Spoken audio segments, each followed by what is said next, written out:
Right, welcome. Good morning. So, the morning edition I was on Fiifi-Manfred on YouTube. And now, a coffee baby, my voice, no movie service. I'm not sick. Um, Usually I play football on Thursdays. Into yesterday being Independence Day, we had a little get together. Oh, we have a ball, and it was a competition. Time I call now. I wasn't tired, but I was very sluggish because throughout the day I was rested. Then went to play the second game. When I went to play the second game, no, we didn't win. And after the game, almost everybody accusing me saying, "You lose so much." No? So there were serious arguments. Mobile lectures. So there were serious arguments. And some of them were saying, if you know me, you know I'm a good player. I play football very well. And we did and also in the argument there was music in the background, very loud music. E.T. I don't know listen my voice. I'm not sick. I'm not sick at all. In fact, I think I'm better. Yeah, this starting I was a little bit tired, but now I'm good. Try to be smart with respect to me. My rest and strategizing better will work. E.T. PBI is fine. Everything is fine over here on Fiifi-Manfred. Guys, again, I'm sending the account. Someone subscribe to the channel and I'm sure subscribe. That's any notification. Send a anytime your content and drop PBI. We're first to have it. The make a show. I know sometimes it gets boring, but to be very honest, it's important to keep me going and to push the team to give you the best of production. Me and bro, the best analysis was on Fiifi-Manfred on YouTube. It said, one subscriber here. Michelle, do all and subscribe to the channel. That's any notification. Send me anytime I content about drop PBI. You are first to have it. On Fiifi-Manfred on YouTube. Fiifi-Manfred on YouTube. Let me be in there. Come on. And from out. And one I chanced on about 4 or 5 separate things that are very interesting. First of all, and run a Ghana Independence Day, you know. Next, I'll see the birthday of Real Madrid. And yesterday, now Real Madrid had 123 years. Ghana had 68 years yesterday. 123 years that Real Madrid had. And almost all of the Madrid players who took to Instagram to go and wish Madrid a happy birthday. From Vinicius Jr., Klaus BTC Monaco, the likes of Raul Asensio, Oshe BTC, almost every Madridista. 123 years Real Madrid was founded. 123 years of excellence, 123 years of dominance, 123 years of winning, 123 years of greatness. And Madrid have moved from different forms up to now. Arguably one of them, or the greatest club in the history of the game. Oh, yes, maybe it's Real Madrid team now. And you will give them the respect because when it matters most, then a team has to stand up and be counted. Madrid does that job. They've done it several times this season, last season, seasons before, where their backs were against the wall. And anything I go for you, we say is soon. For me, it may not be soon. It's just that the character of the club and the fact that they find ways to make things happen. And it's a serious belief in them that almost every time they can succeed at whatever they want to do. And that is why Madrid are very successful. And Brahim Diaz also wished Madrid a happy birthday. Cristiano Ronaldo did same. On Instagram, 123 years. Congratulations to the whole Madrid family. Hala Madrid, obviously. As a Madridista himself, he would love to wish the club. Joselu, last season, very important player for Madrid in that semi-final against FC Bayern München. Obabeshe, that equalizer that took Madrid through to the final. Joselu also on Instagram say 123 años de leyenda. Of course, saying 123 years of legendary to Real Madrid. Cristiano Ronaldo, same on Twitter. Most successful club in European football history. 123 years. Very, very successful over there. Rodrigo Goes on IG. Also the best club in the world. 123 years. Karim Mustafa Benzema. All of those players are Madridistas. Mbappe, Vinicius Jr., Jude Bellingham. All of the Madrid players now went on to go and say happy birthday to team and your friend Real Madrid for all the successes that they've been able to chalk.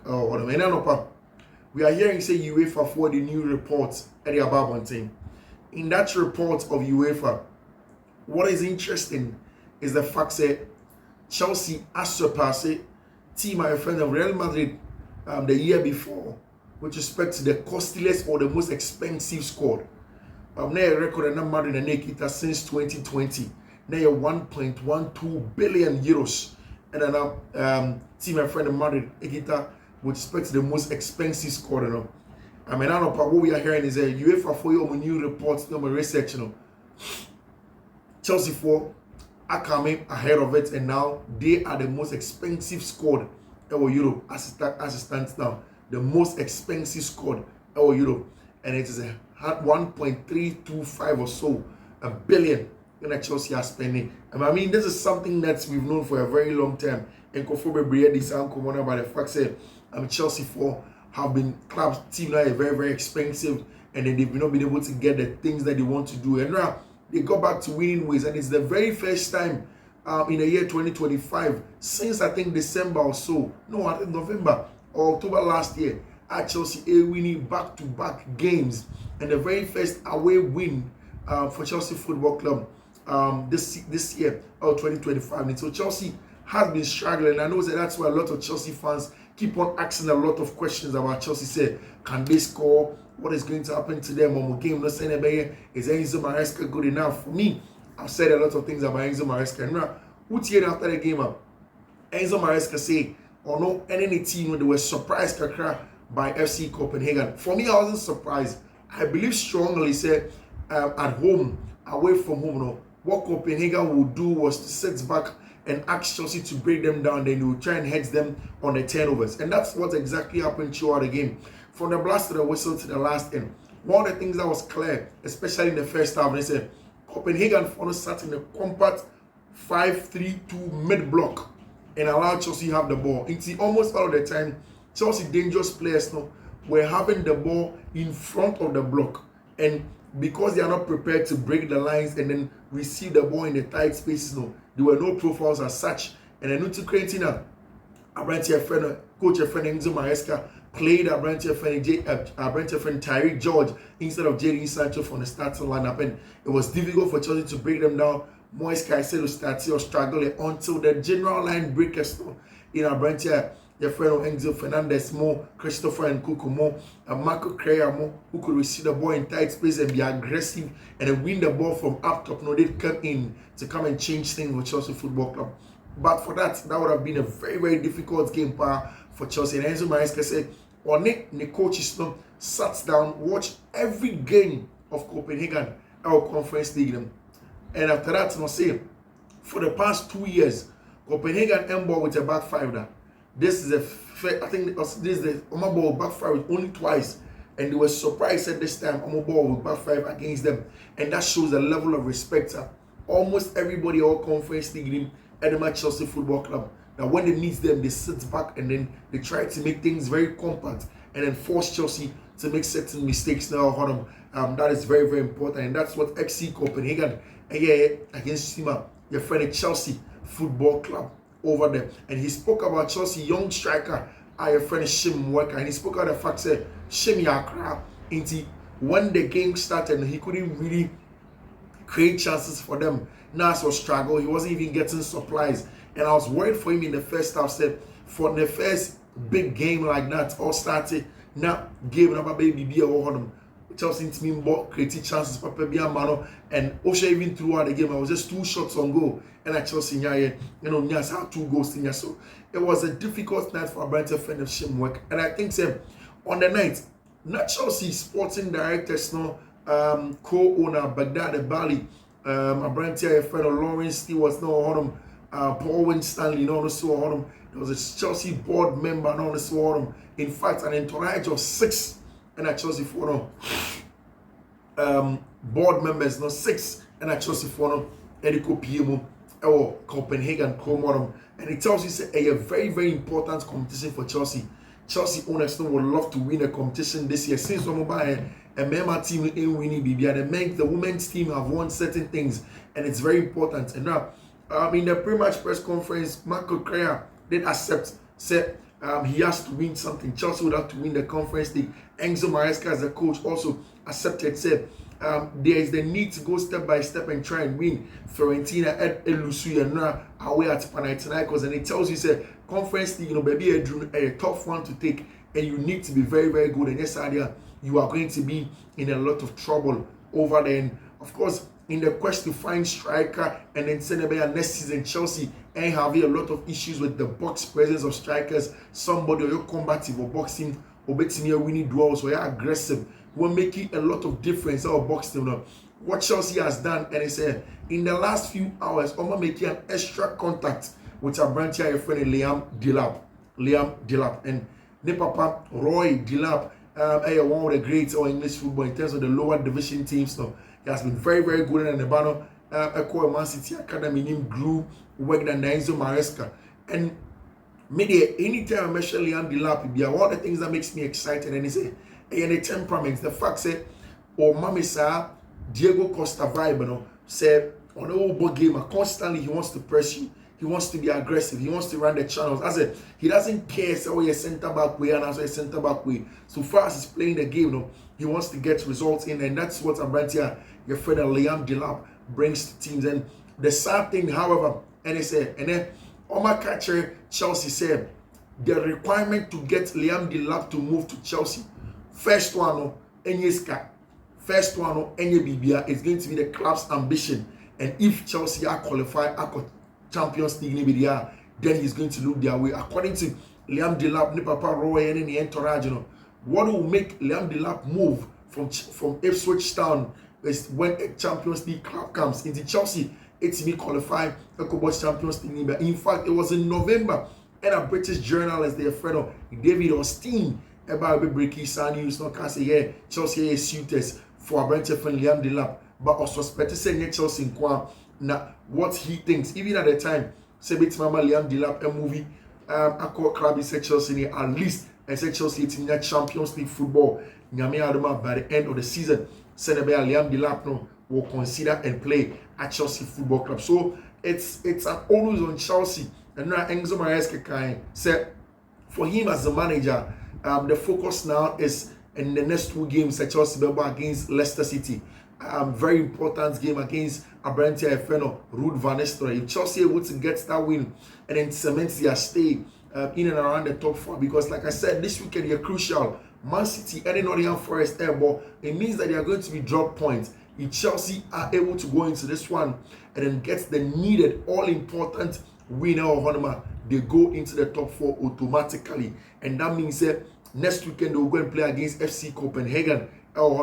Then the subsequent one, they go and play against Arsenal, a game where most of Chelsea important players now look like they are going to be back on the foot of play. If they are back there, then it gives Chelsea the needed boost to be able to play and then get the results. It's Liam Delap here was here a Champions League, winning Champions League there. Then also Montenegro Kramano now on your Champions League there. Then he's going to come and then play for you over there at Chelsea Football Club. Senegal Ubibiano Evercoso and the amount over there. What we are hearing in front of sports, and it's after all the issues that Brent here, friend of Frankie de Jong had, especially during COVID. Sobeka now Barca extended the contract of Frankie de Jong.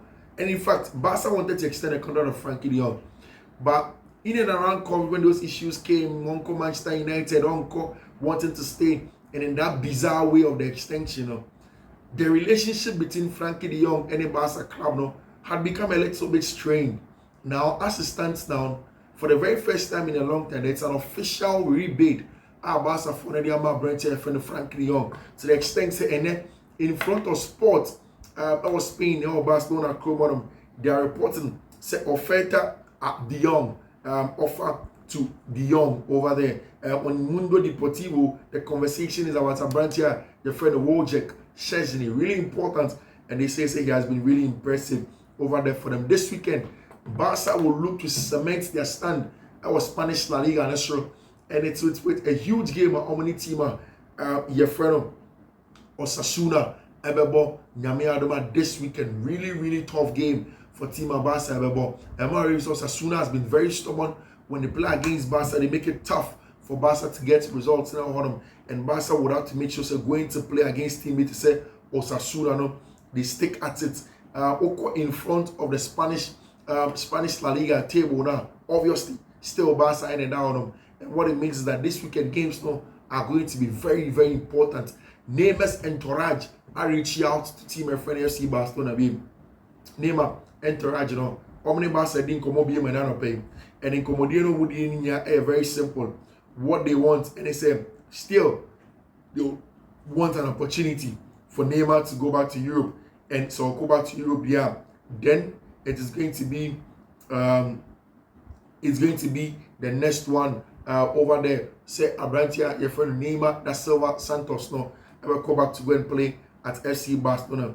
Really, really important thing over there for team your friend Barcelona. So Minga will say Neymar, but I doubt Barcelona will probably look at the option and see if they would want to bring Abrantia, your friend Neymar, da Silva into it. But I doubt it's going to happen. I think that this season, Barca's best player de facto has been Abrantia friend Rafinha. Really top player. Top player in all ranks for Abrantia friend Rafinha. Everything that Rafinha has touched this season has been gold. BBA has been spot on. It has been very important for team my friend FC Barcelona. And that is exactly what you can see over there. And Oshesa goal against Benfica, you could tell even more. Rafinha has going to be a really, really important player for team your friend FC Barcelona. And if you look at a lot of things over there, if you are part of this space, you differ. But here is the thing, kind of there. You watch Benfica game and flex management was an epitome of pragmatism. How can this be flick? Never.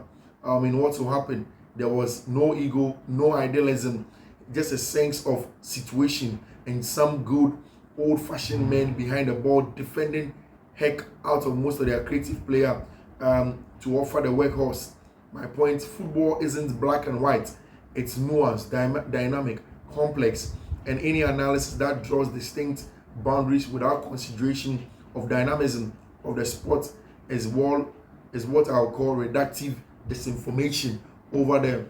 Essentially, about the fact that if you look at how football has gone, every analysis has to be nuanced because football is too straightforward. When people say football is simple, football is not simple. And especially in its analysis, it's competitive, it's complex. And yes, once you do what we call reductive disinformation.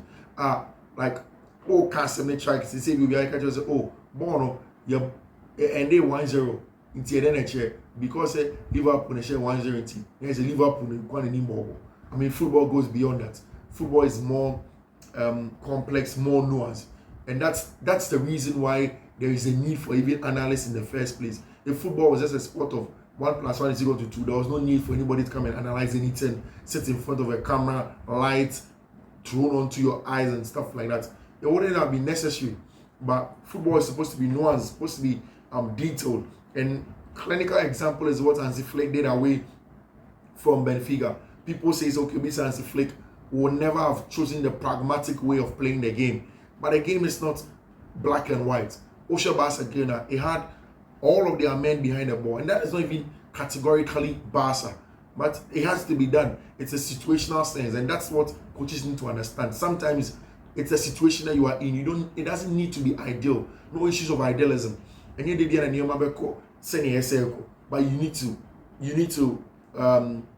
deal with it. You need to be able to manage things. You need to be able to deal with issues or situations at a certain point in time. What is very, very important. That's what FC Barcelona here the last time out, which is a very, very good game for team your friend FC Barcelona. Bright your friend Alejandro Balde, another very, very important player for Barcelona in the game that they're playing. And I think they're consistently one of Barca's most important players over there. Bright your friend Alejandro Balde, which is very, very important over there for themselves now. We'll see how things turn out with all the conversations that Yedi has on Fiifi-Manfred on YouTube, Fiifi-Manfred on YouTube. All the analysis now,